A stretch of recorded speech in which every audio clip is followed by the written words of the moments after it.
کو ڈاؤن.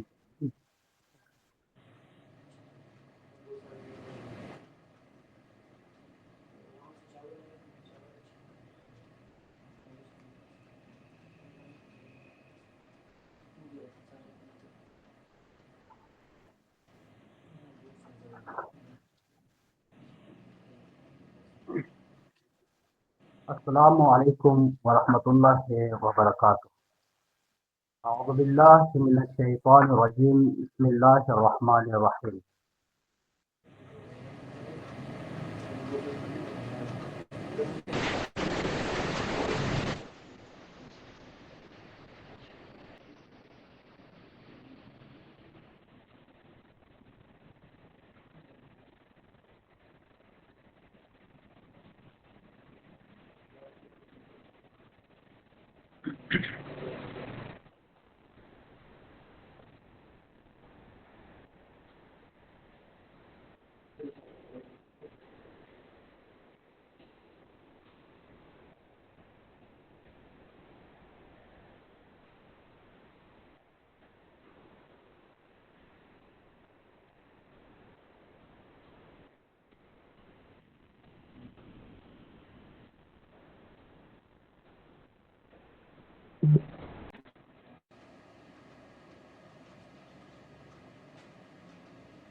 اور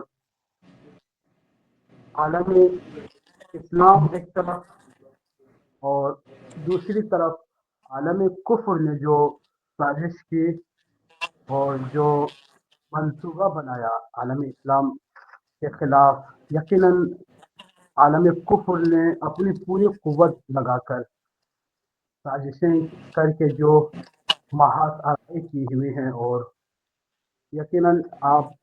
آج کے زمانے میں اس دنیا میں جس کو سپر پاور مانا جاتا ہو، وہ اپنی پوری قوت کے ساتھ اپنی قوت کو آزما رہی ہے. تو دوسری طرف پابندیوں میں کے حصار میں ایک خطہ جو پابندی کے حصار میں ہو، وہ فقط اللہ کی ذات پر توکل اور اپنی نظریاتی بنیادوں پر قربانیاں پیش کر رہا ہے. تو یقیناً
ہمارے ساتھ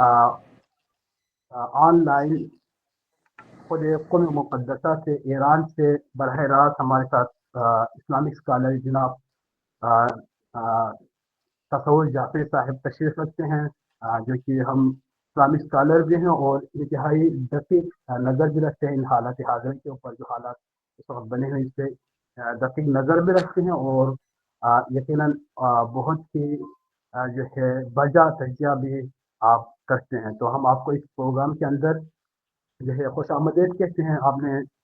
اس پروگرام کے لیے اپنی خصوصیات سے وقت نکالا اور تشریف لائے، اس لیے ہم آپ کے مشکور ہیں، اور اس پروگرام میں ہم آپ کو خیر مقدم کرتے ہیں۔ تو السلام یقیناً علیکم ورحمۃ وعلیکم السلام۔ تصور صاحب جی ہمارے انشاءاللہ آپ کا شکریہ کہ آپ نے موقع دیا، اور آج کے حالات کے مطابق جو حالات اس وقت عالم اسلام میں بنے ہوئے ہیں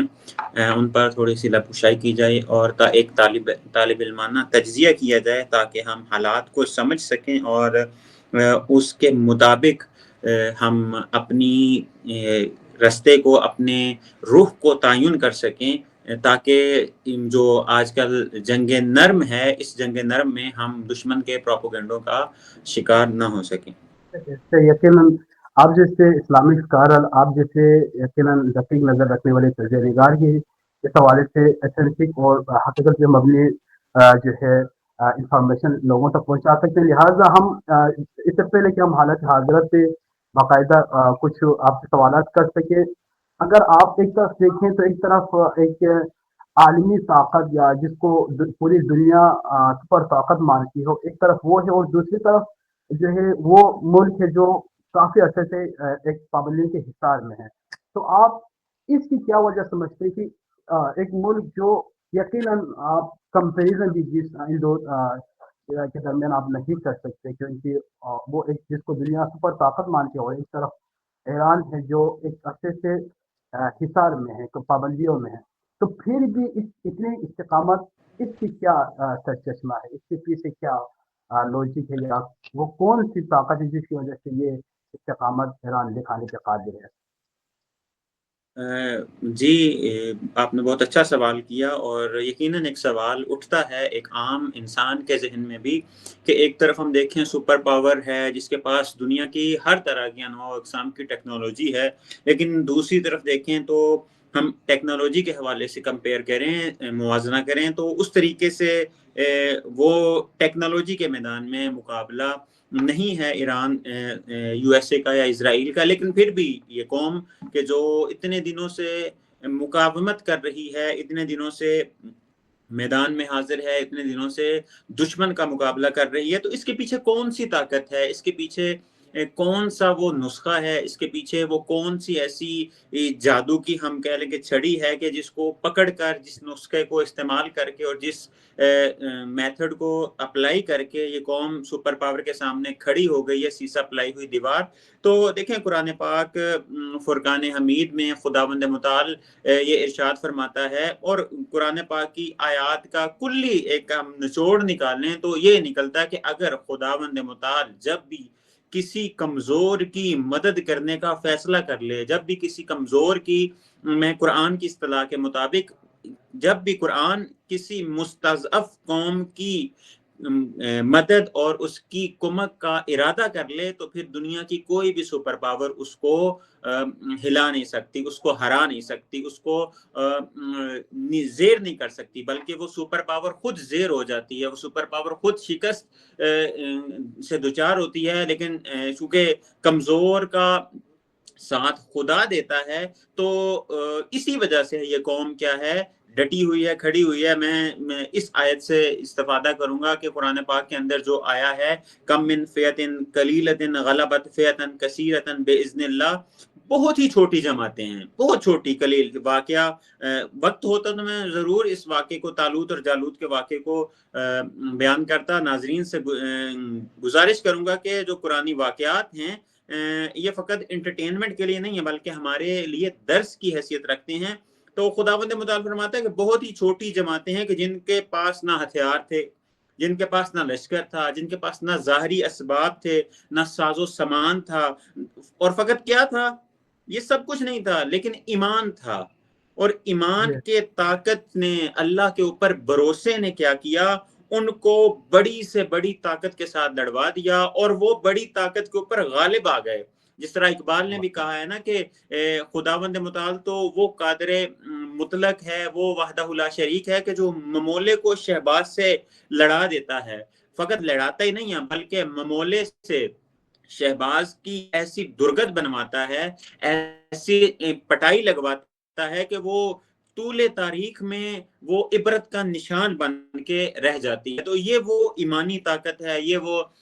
الہی طاقت ہے، یہ وہ خدا کے اوپر توکل ہے، یہ وہ خدا کے اوپر ایمان کا نتیجہ ہے، خدا کے اوپر بھروسے کا نتیجہ ہے، کہ جس طرح شہید رہبر معظم سید علی خامنائی نے بھی یہی کہا تھا کہ یہ ایک ٹرمپ نہیں، ہزارہا ٹرمپ بھی آ جائیں، ہم پھر بھی اس کے خلاف جھکیں گے نہیں، ہم ڈٹیں گے اور ہم استقامت کا مظاہرہ کریں گے اور ہم جیتیں گے۔ کیوں؟ اس لیے کہ انا معی ربی، خدا ہمارے ساتھ ہے۔ اور جب زمانے کا ولی، جب الہی رہبر اس طرح کی بات کرتا ہے تو نہ صرف وہ متحقق ہوتی ہے بلکہ ہمیں عملی بھی ہوتی ہوئی نظر آتی ہے۔ اور آج یہی نتیجہ ہے کہ ایرانی قوم محور مقاومت جو ہے وہ ڈٹے ہوئے ہیں، فقط اور فقط ان کا جو ایمان ہے خدا کے اوپر ہے۔ میں آپ کو یہیں پہ عرض کر دوں، پھر انشاءاللہ ہم تجزیے کی طرف جائیں گے۔ دیکھیں، جتنے بھی حملے ہو رہے ہیں، جتنے بھی مشکلات آ رہی ہیں، جتنے بھی شہادتیں ہو رہی ہیں، اور یہ جتنے بھی یہ استقامت کے اوپر ڈٹی ہوئی ہے یہ قوم، ان کا ایک ہی نظریہ ہے کہ ہم میزائلز کے بنیاد پہ، میزائلز کے اوپر رہ کر، منحصر ہو کر جنگ نہیں لڑ رہے، بلکہ ہم خدا کے اوپر توکل اور ایمان کی وجہ سے جنگ لڑ رہے ہیں۔ اور آپ دیکھ لیں، آپ نے فوٹیج بھی دیکھی ہوں گی کہ میزائلز کے اوپر جو آیت لکھی ہے وہ کون سی ہے؟ وما رمیت اذ رمیت ولکن اللہ رما، کہ یہ جو آپ پتھر پھینک رہے ہیں یہ در حقیقت آپ نہیں پھینک رہے، یہ خدا پتھر پھینک رہا ہے۔ تو یہ وہ واحد نسخہ ہے، واحد علامت ہے، واحد وہ نسخہ کیمیا اور میتھڈ ہے، وہ رستہ ہے کہ جس کو اپنا کر یہ قوم نہ صرف ایران کے لیے، ایرانی قوم کے لیے، بلکہ امت مسلمہ کے لیے کیا ہے، اور اسلام اور قرآن اور خدا کے لیے باعث عزت ہے۔ جس طرح خداوند متعال کے نمائندے امام صادق علیہ السلام نے فرمایا وَكُونُوا زَيْنًا وَلَا تَكُونُوا شَيْنًا، ہمارے لیے باعث زینت بنو، باعث ننگوار نہ بنو۔ تو در حقیقت آج ہمیں اس حدیث کا عملی مصداق نظر آ رہا ہے کہ ائمہ کے لیے، معصومین کے لیے، قرآن کے لیے اور خدا کے لیے جو باعث زینت بنتے ہیں، پھر وہ خدا کے علاوہ کسی سے نہیں ڈرتے، اور خدا کے اوپر ایمان لا کر دنیا کی سپر پاور کے ساتھ بھی ٹکرا جاتے ہیں اور ان کو شکست دے دیتے ہیں۔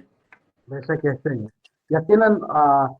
جس انداز میں آپ نے اس حقیقت کو بیان کیا، مجھے اس سے یقیناً ایک شعر بھی یاد آتا ہے کہ مومن ہے تو بے تیغ پہ لگتا ہے سپاہی، کافر ہے تو شمشیر پہ کرتا ہے بھروسہ۔ یقیناً یہ ایمان کی طاقت ہے کہ جس کی وجہ سے مومن بے تیغ بھی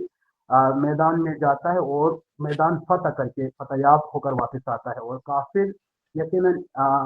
اللہ کے علاوہ ہر چیز پہ بھروسہ کر رہا ہوتا ہے۔ یقیناً یہی چیز ہمیں اس وقت ان حالات کے اندر واضح طور پر نظر آ رہے ہیں۔ تو یقیناً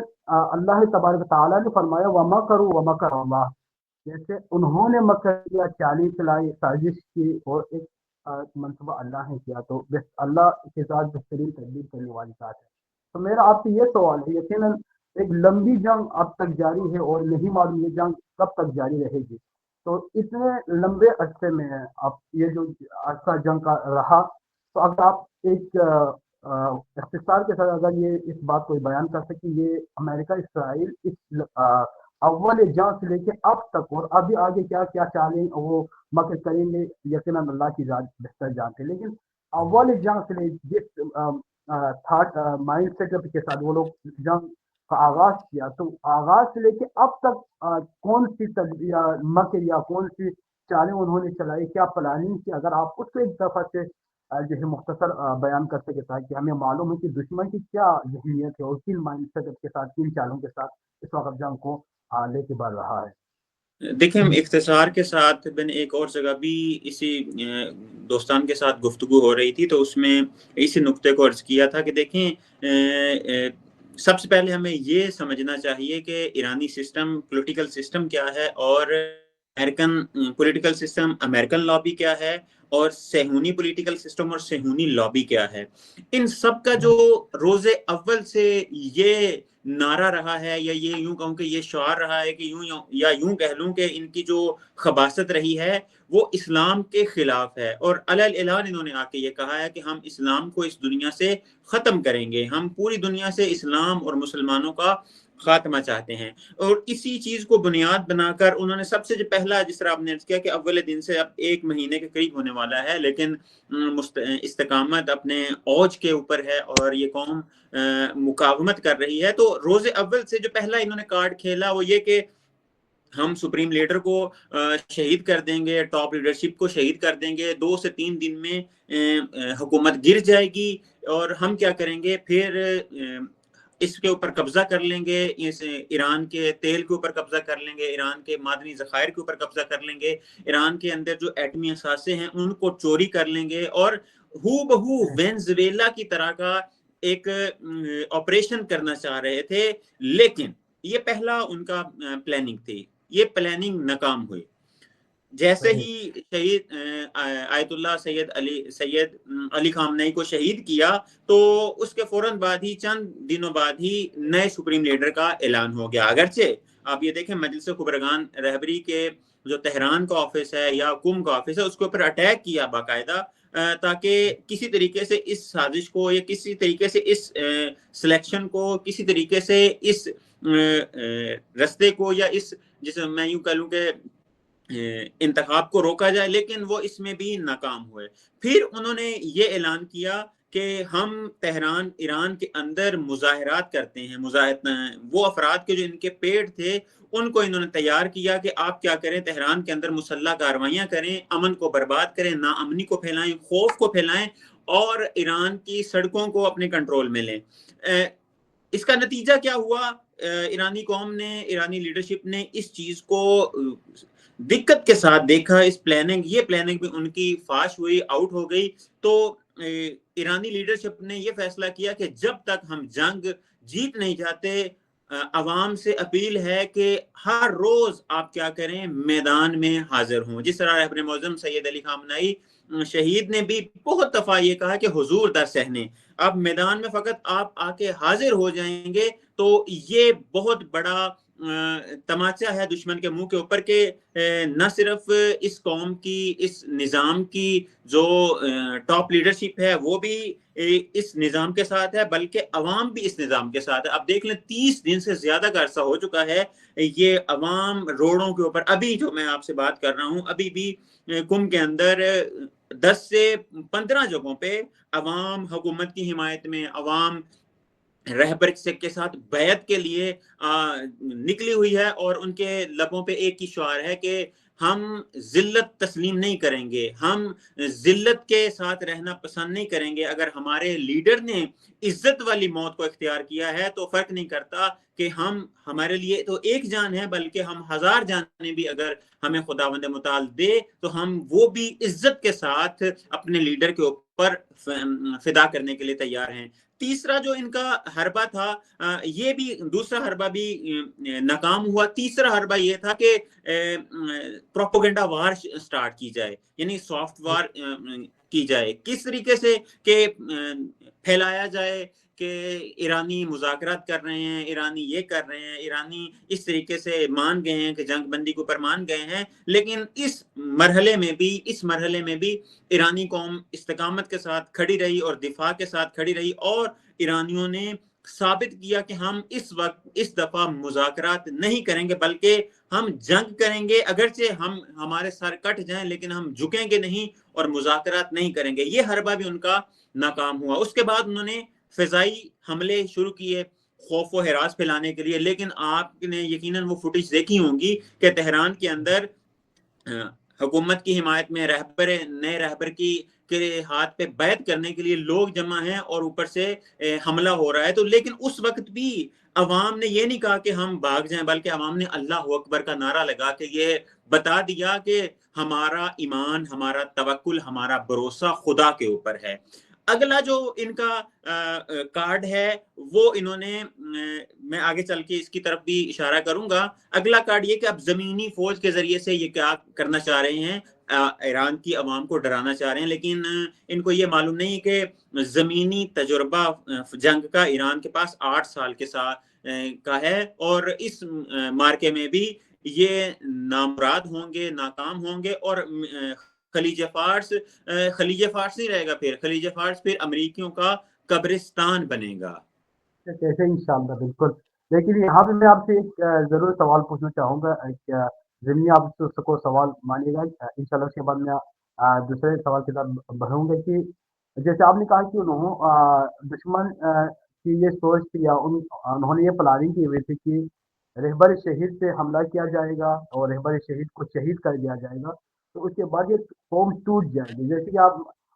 ماشاءاللہ اس وقت جو ہے ایران سے براہ راست آپ ان تمام حقائق اور ان تمام حالات کے آپ خود مباشرتاً جو ہے شاہد ہے، جو آپ دیکھ چکے ہیں۔ تو آپ اگر یہ بتائیں، جو جب دشمن نے یہ چال چلائی اور یہ احمقانہ جو اقدام کیا اور رہبر شہید پہ انہوں نے حملہ کیا، تو یقیناً تاریخ میں بھی ہمیں نظر آتا ہے کہ وہاں پہ دشمن نے یہ پروپیگنڈا کیا یا یہ افواہیں پھیلائی کہ رہبر اسلام کے بارے میں کہ شہید ہو گئے، تو وہاں پہ تاریخ میں ہمیں نظر آتا ہے کہ بہت سارے لوگ میدان چھوڑ کے بھاگ گئے اور جی میدان جی خالی کر دیا۔ تو یہ بہت بڑا ایک جو ہے آپ کہیں کہ ایک حملہ ہوتا ہے کہ مین جو قیادت ہوتی ہے، جس کے گرد یہ پورا لشکر بنا ہوتا ہے، جب ان کو پتہ چلے ان کا رہبر شہید ہو گیا ہے، تو اس کے بعد قائم رہنا یقیناً تاریخ میں ہمیں نظر نہیں آتا ہے۔ ایسی مثالیں بہت کم نظر آتی ہیں۔ تو آپ کیونکہ وہاں کے ایران کے اندر مباشرتاً شاہد ہیں کہ آپ دیکھ چکے اس وقت جب یہ اعلان ہوا یا یہ حملہ ہوا، اس وقت قوم کی کیا کنڈیشن تھی یا کیا حالت تھی اس وقت، وہاں پہ ایران کے لوگ یا ملت کس حالت میں تھی؟ کیا صدمے کی حالت میں تھی یا پھر مایوسی چھائی تھی یا اس سے زیادہ ان کے اندر ایک جذبہ تھا؟ آپ کیا کہتے ہیں سوال؟ دیکھیں، جب یہ واقعہ ہوا ہے، ظاہراً جو آفیشلی طور پہ جو نیوز آن ایئر ہوئی تھی رہبر کی شہادت کی، وہ دقیقاً نماز فجر سے کچھ آدھا یا پونا گھنٹہ پہلے ہوئی تھی۔ اٹیک ایک دن پہلے ہوا تھا، لیکن آفیشلی طور پہ جب انہوں نے اعلان کیا کہ رہبر شہید ہو گئے ہیں اپنی ٹاپ جو عسکری قیادت کے ساتھ، تو واقعاً خود ہمیں یقین نہیں ہو رہا تھا کہ آیا یہ بھی ممکن ہے، ہم یہ بھی کبھی سنیں گے کہ رہبر کو شہید کر دیا گیا ہے۔ اور واقعاً اس وقت میں اپنی جو حالت بتاؤں کہ میں سحری کے لیے جب اٹھا تو میں نے ٹی وی آن کیا تو ایک نیوز چل رہی تھی کہ شہید قائد سید علی خامنہئی رحمہ اللہ، تو خود میری آنکھوں میں آنسو آ گئے کہ یہ میں کیا پڑھ کیا رہا ہوں۔ پھر میں نے سوچا کہ یہ غلط نیوز ہے، یعنی وجداناً میں عرض کر رہا ہوں، اپنی وجداناً عرض کر رہا ہوں کہ میں نے سوچا یہ غلط نیوز ہے، یہ یا تو یہ ہائی جیک ہو گیا ہے ان کا صدا و سیما کا چینل یا کوئی اور ہے۔ لیکن بعد میں جب میں نے نیوز پڑھی تو ہر جگہ پہ یہی تھا۔ اور اب یقین کریں کہ اس کے فوراً بعد نماز فجر سے پہلے ہم حرم گئے، تو حرم حضرت فاطمہ معصومہ میں، تو وہاں پہ پاؤں رکھنے کی جگہ نہیں تھی، لوگ جمع تھے اور لوگ گریہ کر رہے تھے۔ لیکن انہی حالات میں جب لوگ گریہ کر رہے تھے تو ان سے بہت سارے افراد نے پوچھا، جو حرم کے جو منتظمین ہیں وہ بھی اناؤنسمنٹ کر رہے تھے کہ ہم عزادار ہیں۔ یقیناً اب ہمارا اس دنیا میں جو سب سے بڑا اثاثہ تھا انہوں نے لے لیا، رسول کے بعد، خدا کے بعد، ائمہ کے بعد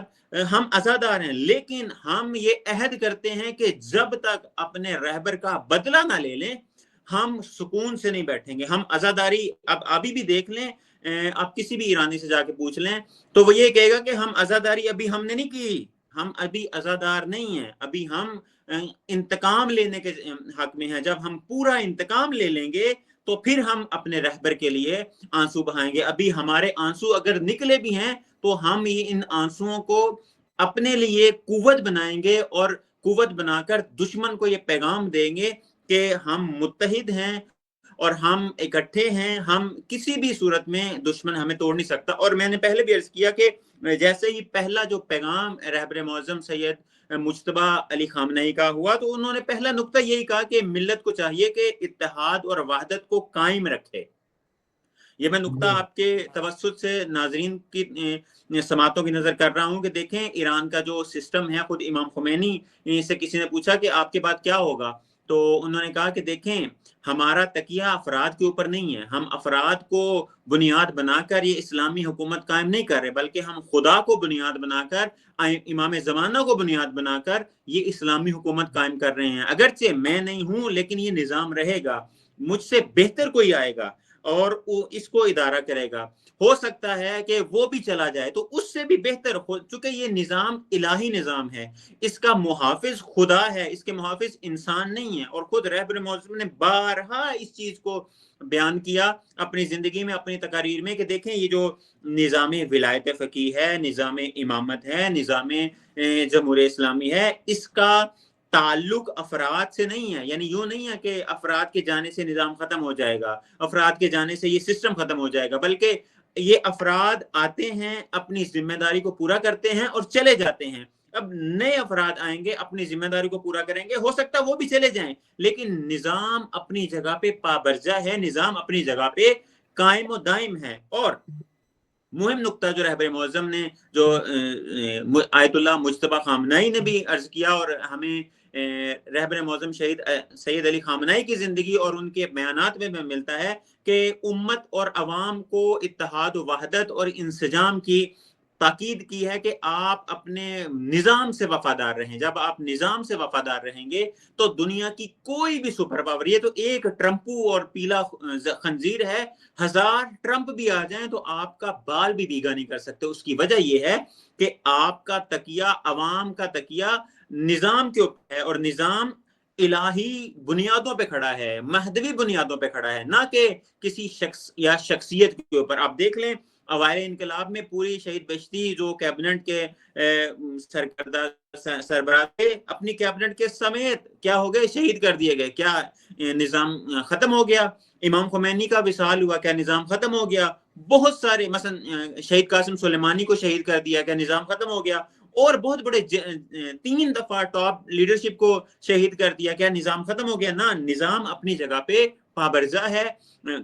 افراد آتے ہیں، اپنی ذمہ داری ادا کرتے ہیں اور چلے جاتے ہیں، اور اپنی یہ جو ذمہ داری ہے آنے والے افراد کے اوپر کیا کرتے ہیں، ڈال دیتے ہیں۔ تو یہ نظام اپنی جگہ پہ قائم ہے، اتحاد اور وحدت ہمیں نظر آتی ہے۔ ہمیں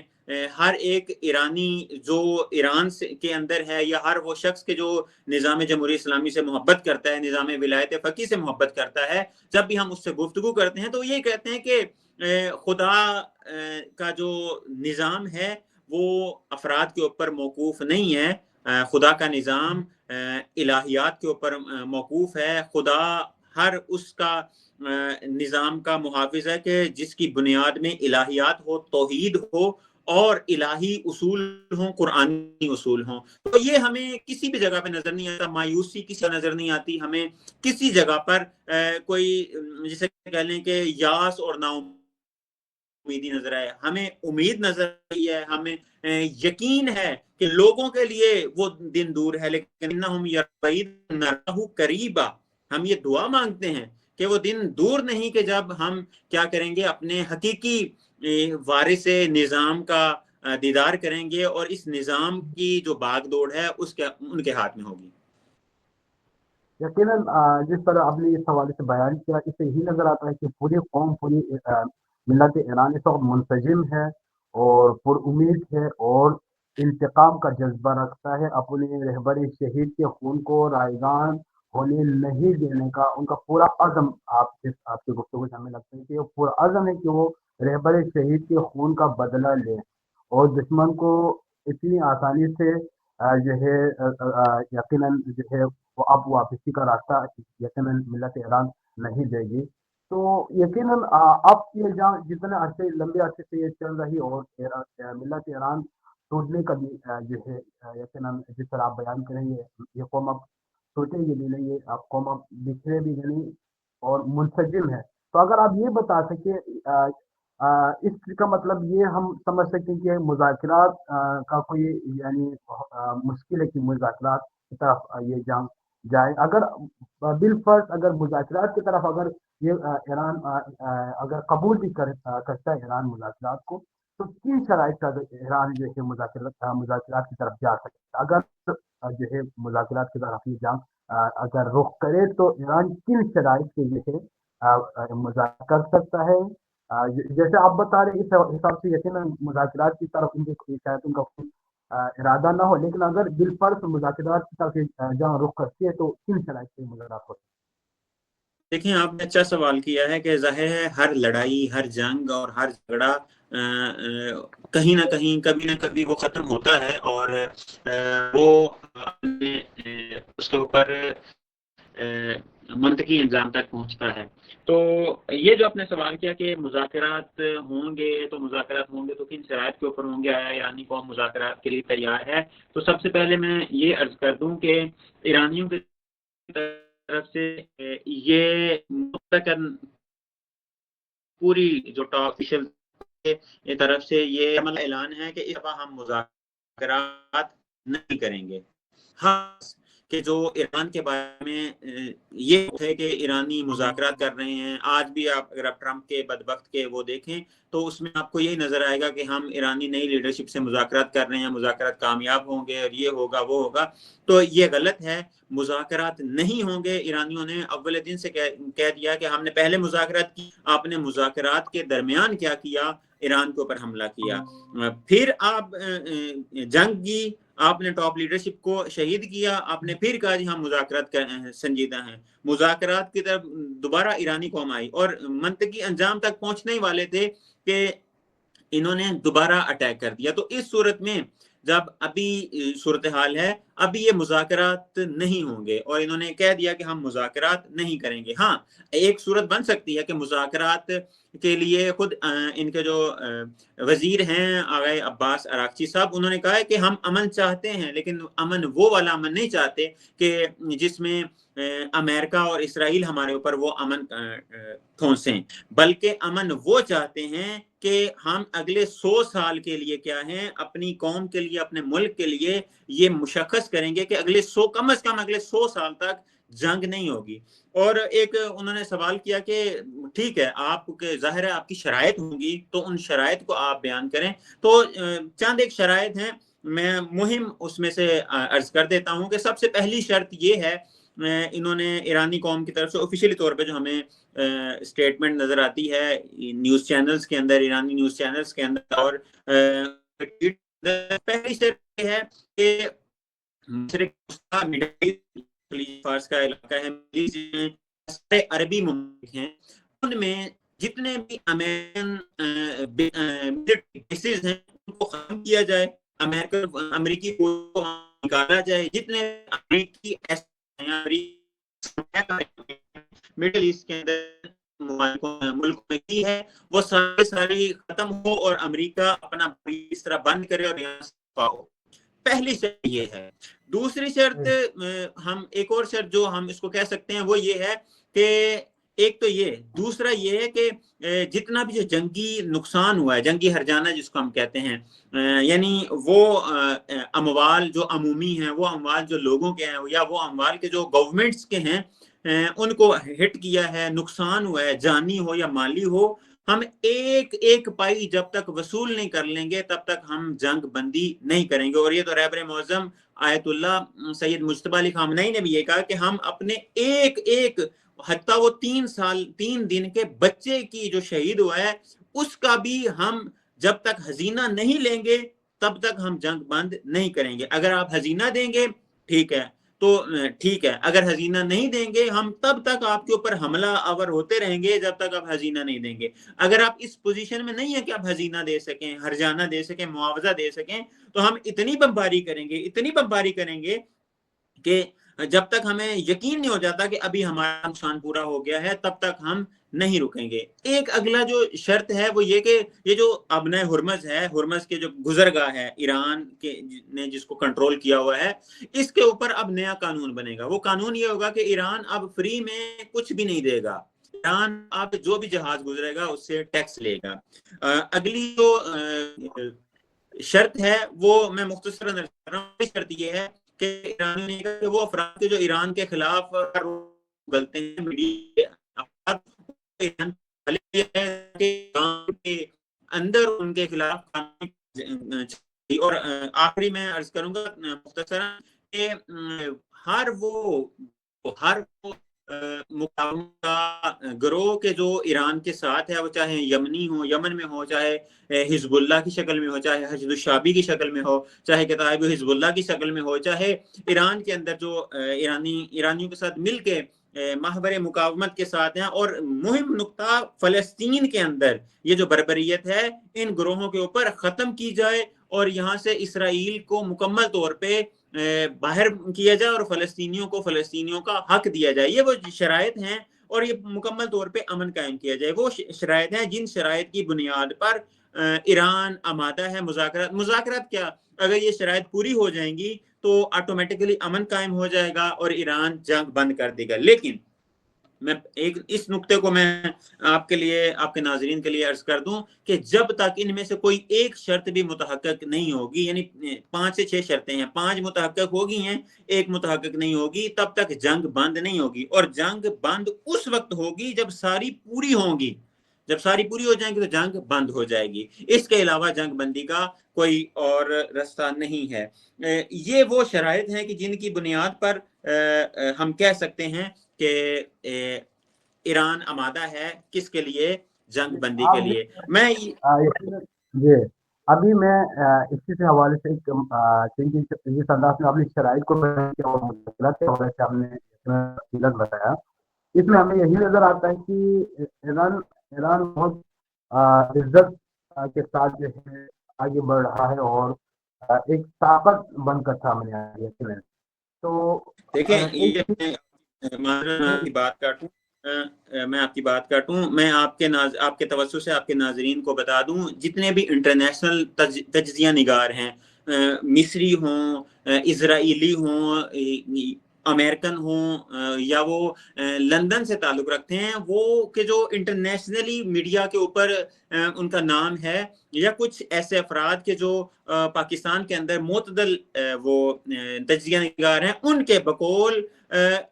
اس سے بڑی اور سپر پاور کون سی ہوتی ہے کہ ایک ایسا ملک جس کو 47 سال سے آپ نے پابندیوں کے حصار میں رکھا ہوا ہے، 23 دن سے اس نے ایک چھوٹی سی گزرگاہ روکی ہوئی ہے، آپ اس کو کھلوا نہیں سکتے۔ ایسا ملک جو 47 سال سے پابندیوں کا شکار ہے، آپ کیا کر رہے ہیں؟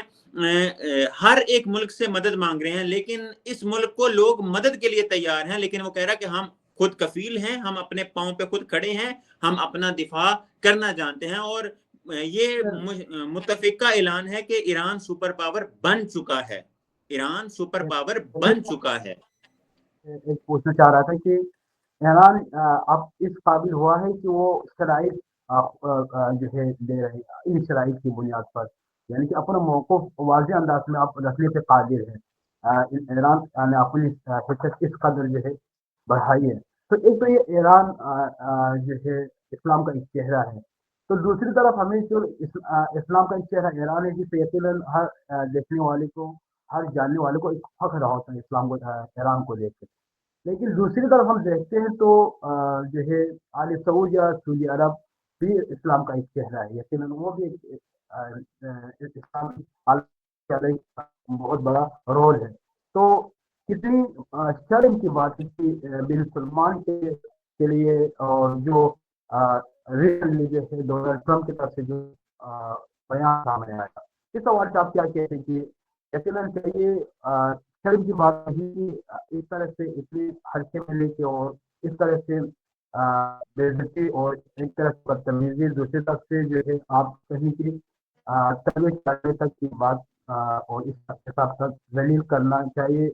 بن سلمان اور آل سعود کے لیے، یہ شرم کی بات ہو سکتی ہے؟ دیکھیں واقعاً میں تو اس کو یہ کہوں گا کہ ڈوب مرنے کا مقام ہے اس شخص کے لیے، بن سلمان کے لیے، کہ جن نے نہ صرف اپنی ناموس بلکہ سعودی عربیہ کی ناموس، اور واقعاً آپ نے درست بات کہ سعودی عربیہ کا جو نیریٹو ہوتا ہے کہ کعبہ وہاں پہ ہے، حرمین وہاں پہ، مدینہ وہاں پہ ہے، تو عالم اسلام کا ایک نیریٹو اور عالم اسلام کا ایک پوائنٹ آف ویو سمجھا جاتا ہے۔ عالم اسلام کی نمود کو جس طریقے سے ان بدبختوں کے سامنے بیان کیا ہے، اس کے مقابلے میں، اس کے نتیجے میں، اس کے ریٹرن میں جو انہوں نے جو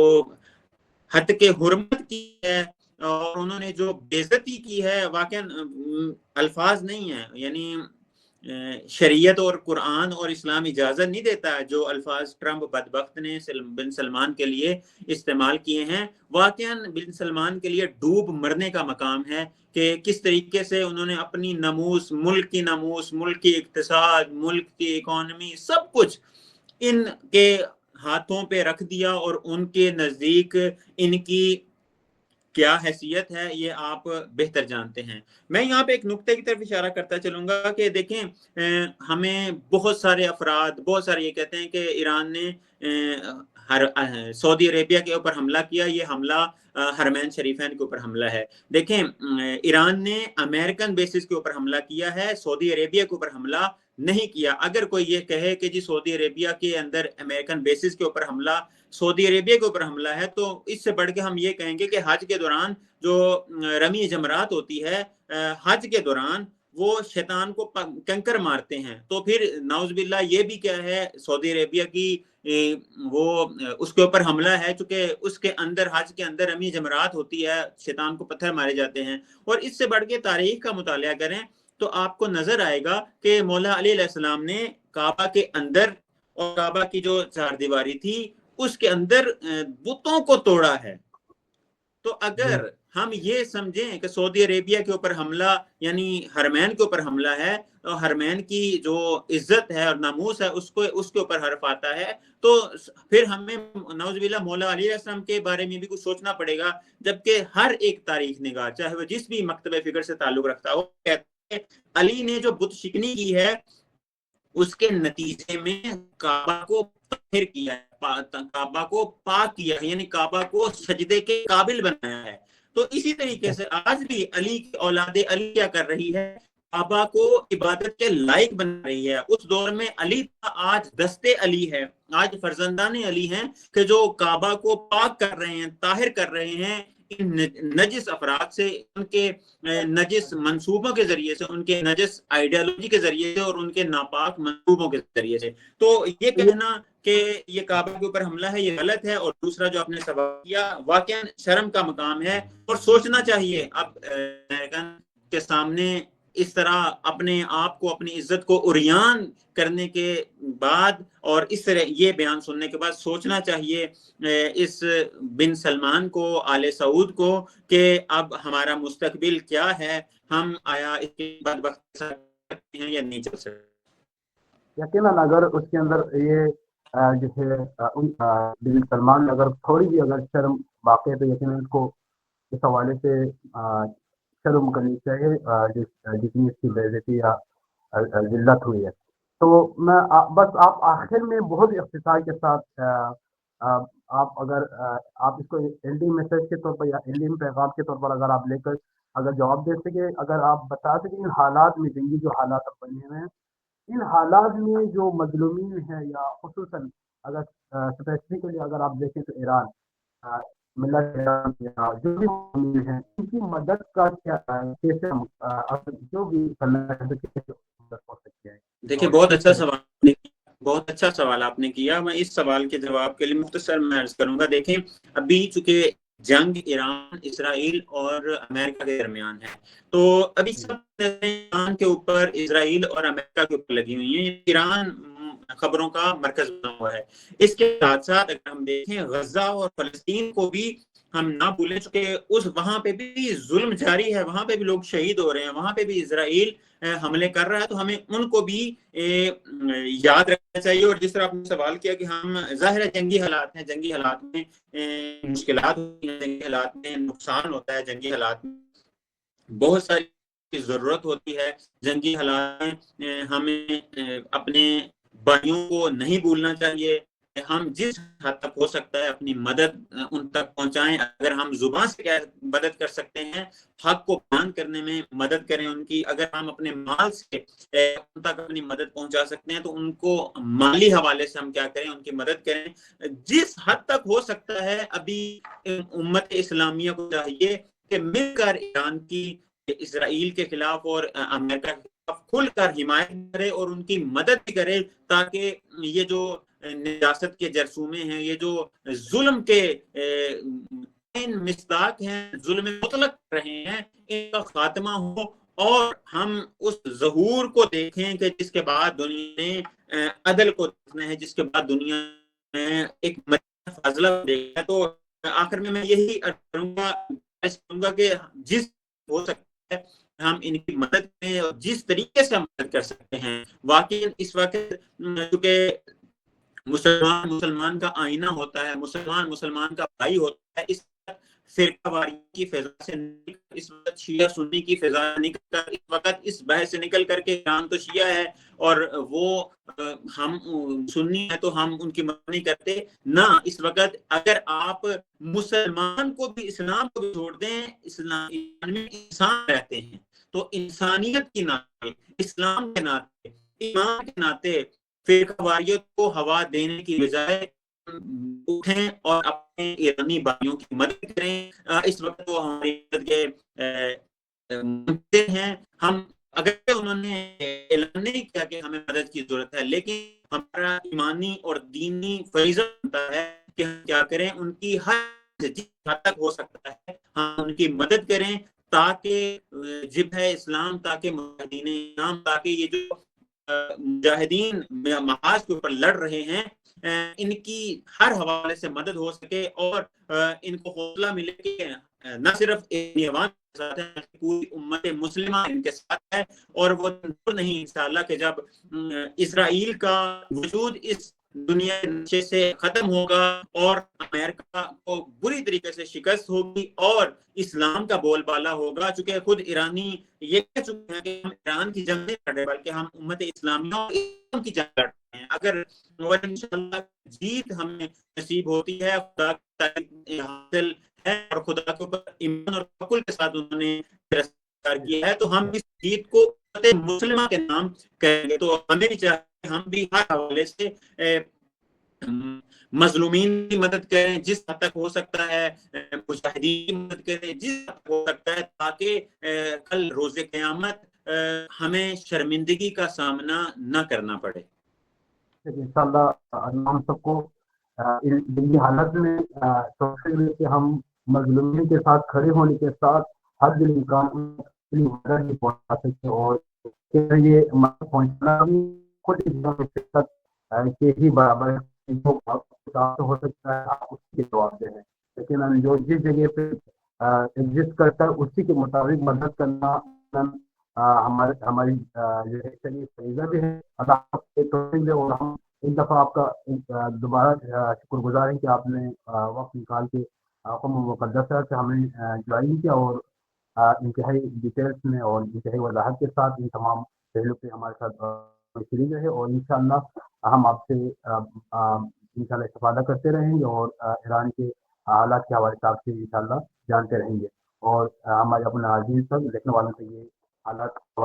انفارمیشن اور خبریں پہنچاتے رہیں گے. اور لیجس میڈیا سے یہ پروگرام